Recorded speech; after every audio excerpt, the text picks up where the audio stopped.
राधे राधे। कैसे हो आप लोग? पता नहीं क्या हो रहा है आज। मेरी वीडियो बन रही है या नहीं बन रही है, बड़ी एडिटिंग में बड़ा टाइम लग गया आज मुझे। चलो कोई नहीं, मैं बताऊंगी ज़्यादा तो आप लोग कहोगे रोती रहती है रोती रहती है। नहीं नहीं, अच्छी अच्छी बातें करनी चाहिए ना हमें। हम लोग एक्चुअली घूमने गए थे। कहाँ गए थे? रामेश्वरम टेम्पल, पंपन ब्रिज, राम कुंड, लक्ष्मण कुंड, विभीषण टेम्पल, राम सेतु। तो वही मैं सारा वीडियो बना के लाई हूँ और मैं इतनी एक्साइटेड थी ना। थे तो हम ट्रेन में, और ट्रेन में भी ट्रेन इतनी हिल रही थी तो वीडियो भी देखो थोड़ी बहुत तो डिसबैलेंस हो गई होगी, तो प्लीज़ आप लोग थोड़ा सा मैनेज करके देख लेना, है ना।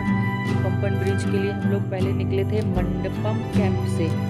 फिर मंडपम कैंप, ये साउथ की बात कर रही हूँ, तमिलनाडु की। साउथ मंडपम कैंप से निकले, फिर मंडपम आए। और जब हम आए, जब इस ब्रिज से गुजरने जा रहे थे, एक साइड विशाल समुद्र, और इस समुद्र में इतना उछाल। मैं तो कभी कभी सोचती थी अगर जैसे मान लो पानी बढ़ जाता होगा तो आसपास कितनी परेशानी होती होगी। मैं तो भाई ठंडी के मौसम में गई थी वहाँ पे। मतलब बेसिक आप सिर्फ कॉटन के कपड़े पहनो, रात में आराम से आप फैन वैन चला के भी सो सकते हो, कोई टेंशन नहीं। ये जा रहे हैं हम लोग, उसी ब्रिज पे ट्रेन हमारी चल रही है। मतलब कहते नहीं है, भारत का वो सबसे पहला ऐसा कृत्रिम, यानी मतलब क्या बोलूँ मैं, आर्टिफिशियल या यूँ कह लो टेक्नोलॉजी, जिसे हम कहते हैं ना टेक्नोलॉजी, मतलब प्रकृति और साइंस दोनों का ऐसा कॉम्बिनेशन है ना भाई साहब, ये पुल। मतलब आप देखो, मतलब देखते ही दिमाग जो है ना, क्या ही मैं बोलूँ कि मतलब क्या है ये। कहते हैं ये भारत में समुद्र पर निर्मित पहला पुल है, पहला ब्रिज है, जो कि मतलब रामेश्वरम द्वीप जो है उसको ज़मीन से जोड़ता है। मतलब मुझे बहुत ज़्यादा पता वता है नहीं, है ना। तो आप लोग ज़्यादा मेरी बातों पर मत जाना, और मतलब देखना इसको भाई। आप लोग कभी जाओ तो देखो ज़रूर। पंबन जो द्वीप है, जिसे रामेश्वरम द्वीप के नाम से भी जाना जाता है। और ये एक पंपन पुल द्वारा भारत की मुख्य भूमि से जुड़ा हुआ है, और रामेश्वरम चेन्नई और मदुरई से आने वाली रेलवे लाइन का अंतिम स्टेशन है। ये पंपन पुल जो है आपका, है ना। और पवित्र स्थान जो हमारे हिंदू, जितने भी हिंदूज होते हैं, चार धाम की जो यात्रा करते हैं हम लोग, उसमें जो रामेश्वरम है सबसे ज़्यादा मतलब अ, हमारा पवित्र स्थान चार तीर्थों में आता है एक्चुअली। और हम लोग ये आराम से इसमें पंपन ब्रिज पे जा रहे हैं। और मतलब बहुत ही सुंदर, बहुत ही अच्छा ब्रिज। मतलब इस पे जा ही जा रहे हैं, जिसकी मतलब 2.4 किलोमीटर की लंबाई है। और कैसे मैं आपको बताऊं, मुझे तो मतलब मैं समुद्र के आगे कुछ जैसे लग रहा था, मुझे दिमाग ही काम नहीं कर रहा है। तो इसलिए आप लोग मेरे ज़्यादा वर्ड्स पे मत जाना, आप लोग सिर्फ देखो। देखो मतलब इस ब्रिज की मतलब क्या ही मैं आपको बताऊं कि मतलब यह भारत का पहला वर्टिकल लिफ्ट लिफ्ट सी ब्रिज कह लो। कि जैसे एक साइड से शिप्स आ रही हैं, वाटर शिप्स जिसे बोलते हैं, आ रही हैं, और एक साइड को, दूसरी साइड को उन्हें जाना होता है, तो क्या करते हैं, जो ये क्या बोलते हैं, रेलवे ट्रैक है ना, इसको ऑटोमेटिक ऐसे उठा दिया जाता है। तो जब ये और ये बना भी है, स्टेनलेस स्टील से बना हुआ है। इसमें मैंने सुना था ये 142 की 143 क्या बोलते हैं उसको, खम्भे लगे हुए हैं, है ना। पिलर्स पिलर्स पे ये बना हुआ है। और मतलब बड़ी तेज़ी से इस पे काम होता है, कोई दिक्कत नहीं है इसमें, आराम से ट्रेन आती है जाती है। फिर नीचे भी सड़क है, सड़क से भी क्या बोलते हैं, यातायात का साधन अच्छा हो गया। और जैसे शिप्स वगैरह जब आनी जानी होती है तो ये ऑटोमेटिक इसको उठा दिया जाता है, ब्रिज जो है।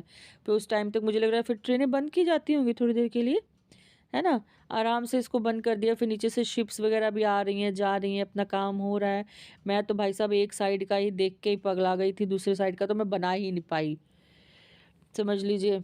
एकदम मैं बहुत ही सुंदर, मतलब मुझे तो बहुत अच्छा लगा, मुझे बहुत ही अच्छा लगा, समझ लीजिए। और फिर यही अपना आराम से हम लोग जा रहे थे। फिर इसके बाद फिर हमें जाना था। मुझे एक दो वीडियोस बनानी थी पर मैं बना नहीं पाई यार, बनी ही नहीं। बनी क्या, रामेश्वरम वगैरह में बनाने नहीं दिया गया, मेन तो बात यही थी। इसके बाद हम लोग रामेश्वरम पहुँचे हैं, तो वहाँ पे मुझे वीडियोस बनानी नहीं दी गई। फिर मैंने ज़िद भी नहीं की, मैंने कहा चलो ठीक है, मैं अपने व्यूवर्स को समझा लूँगी, भाई बहुत समझदार हैं हमारे यहाँ के लोग, ऐसे कोई दिक्कत नहीं है। तो मतलब अच्छा था, मतलब एक तो मैं और मेरे बच्चे भाई सब देख के ही वो दिमाग हमारा जो है ना, मतलब क्या बताऊँ मैं, क्या ही बताऊँ, मतलब मुझे तो शब्द ही नहीं मिल रहे हैं। तो आप लोग मेरे शब्दों पे मत जाना और सिर्फ उस पे जाना। आप लोग सिर्फ देखो, मैं भी देख ही रही थी क्योंकि मुझे तो ज़्यादा कुछ समझ में नहीं आ रहा था। तो आप भी देखो, यही ब्रिज वगैरह हैं सब। और मतलब कैसे बताऊँ, रामेश्वरम मंदिर में फिर हम लोग गए तो वहाँ पे मुझे वो तो देखने नहीं दिया गया, मतलब वीडियोस बनाने नहीं दी गई, तो मैंने फ़ोटोज़ ही ले ली अपनी, जितनी फ़ोटोज़ वगैरह थी वही लगाई। फिर राम सेतु वगैरह हम लोग गए थे, तो राम सेतु से भी पहले हम लोग गए थे, क्या बोलते हैं उसको, क्या बोलते हैं, राम कुंड गए थे, लक्ष्मण कुंड गए थे, फिर राम सेतु पे गए, वहाँ पे फ़ोटोज़ वगैरह सब खींची खाची। हमारा टेम्पो ड्राइवर जो था वो पूरा अपना अच्छा से उसने हमें दिखाया कि देखिए ये पूरा सैटेलाइट से दिखता है, ये लक्ष्मण कुंड था, है ना। तो रामेश्वरम के बारे में भी मैं थोड़ा सा बता दूँ, ये हमारे जो जो हिंदू धर्म वाले होते हैं, मैं किसी चीज़ का प्रमोशन करने नहीं आई हूँ यहाँ पे, मैं सिर्फ बता रही हूँ कि हमारा जो कल्चर है उसमें 12 ज्योतिर्लिंगों में से एक बहुत ही मतलब प्रसिद्ध ज्योतिर्लिंग है ना, भगवान राम जी ने इसकी स्थापना की थी। और ये लक्ष्मण कुंड था। तो मतलब अब इसमें क्या था, रामेश्वरम में जब हम लोग गए तो वहाँ पे ये सब एक्चुअली वीडियो बनाने ही नहीं दिया गया, उन लोगों ने मुझे बनाने नहीं दिया। तो पवित्र कहते नहीं, 22 पवित्र कुओं का पानी, और उसका पानी, नदियों का पानी ले आके यहाँ पे कुएं बनाए गए हैं, जिसमें हम लोग जैसे जा रहे थे ना, तो आप पानी जैसे उनमें से पानी निकाल निकाल के ना, हम लोग ने क्या किया, पहले रामेश्वरम समुद्र में नहा लिया, नहाने के बाद कपड़े उपड़े चेंज कर लिए, और फिर जाके हम लोग कुंड के लिए लाइन में लग गए। अब हुआ क्या कि वो फिर वहाँ पे कुंड में नहाने लगे, फिर हम लोग फिर गीले हो गए, फिर गीले ही कपड़ों में जाके हमने भगवान के दर्शन किए। वहाँ पे भी वीडियो वगैरह बनाने नहीं दी गई यार, ये विभीषण टेम्पल के लिए हम लोग निकले थे। पहले हम लोग राम कुंड गए, फिर लक्ष्मण कुंड गए, फिर ये विभीषण टेम्पल। यहाँ पे भी बाहर बाहर में जैसे ही अंदर जाके वीडियो बनाने लगी मुझे डांट पड़ गई। फिर मैं डांट वाट खा के फिर मैं वापस आ गई, मैंने कहा अब नहीं बना रही मैं, सबसे सब मुझे डांटते रहते हैं जब देखो तब। फिर मैंने ज़्यादा कुछ नहीं किया, लेकिन हाँ इसमें मतलब हवा बहुत तेज़ थी यार, इतनी तेज़ हवा, इतनी तेज़ हवा, मतलब फोटोज़ भी नहीं खींच पा रहे थे हम लोग। फिर वही धनुषकोटी वगैरह, क्या बोलते हैं, राम सेतु वगैरह गए, जहाँ पे मतलब जहाँ बंगाल की खाड़ी और हिंद महासागर मिलते हैं, राम सेतु का आरंभ बिंदु माना जाता है। तो वही नीचे आए, फिर हम लोगों ने थोड़ा नारियल वाले पानी पिया, फिर ये नारियल पानी था पिया वगैरह। फिर वहाँ पे इतनी तेज़ इतनी तेज़ हवा चल रही थी। राम सेतु से जब हम लोग निकले हैं ना, वहाँ पे हल्की, अब मुझे लग रहा है बारिश हो रही थी क्योंकि मौसम तो था बारिश वाला, बन गया था। और उसके बाद क्या बोलते हैं, ये बारिश जैसा था, क्या था, ये छोटे छोटे मंदिर थे जहाँ पे राम जी के पद चिन्ह बने हुए थे। फिर उसके बाद हम लोग क्या बोलते हैं, राम सेतु के लिए आ गए। तो वही वहाँ पे क्या बोलते हैं, बंगाल की खाड़ी और हिंद महासागर मिलते हैं, और राम सेतु का आरंभ बिंदु माना जाता है कि वहीं से पुल का निर्माण शुरू किया था लोग। हाँ देखो, एक चीज़ और बताना भूल गई मैं, कहते हैं ना कि जब राम जी ने जब क्या बोलते हैं, उन लोगों ने पत्थर फेंकना शुरू, जब राम जी का नाम लेके पत्थर फेंकना शुरू किया था तो फ्लोट कर रहे थे, एक मंदिर बीच में था, वहाँ पे कई सारे पत्थर थे यार। उन लोगों ने क्या किया था, उसमें वहाँ के वो पत्थर जो फ्लोट कर रहे थे, मैं उसकी भी वीडियो नहीं बना पाई क्योंकि बनाने ही नहीं कोई दे रहा था।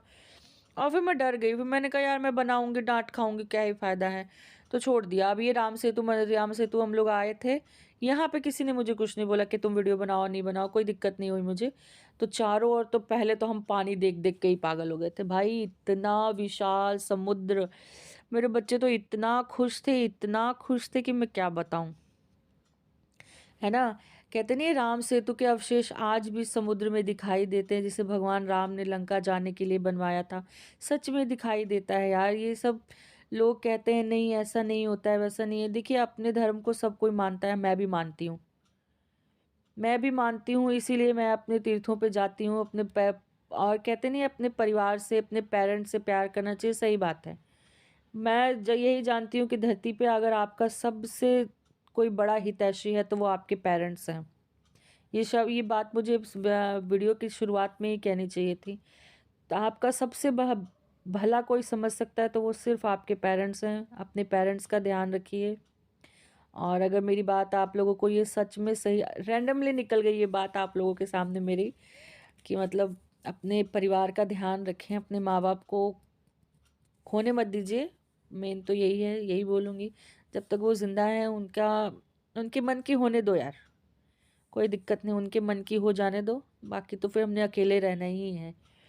बाकी ये सारी इतना विशाल समुद्र, इतनी हवा चल रही थी कि मम्मी का ही दुपट्टा ओढ़ के मैं बैठी हुई थी। फिर बहुत अच्छा लगा मुझे। और आप लोगों को मतलब ये वीडियो को एडिटिंग करने में मेरी कितनी हालत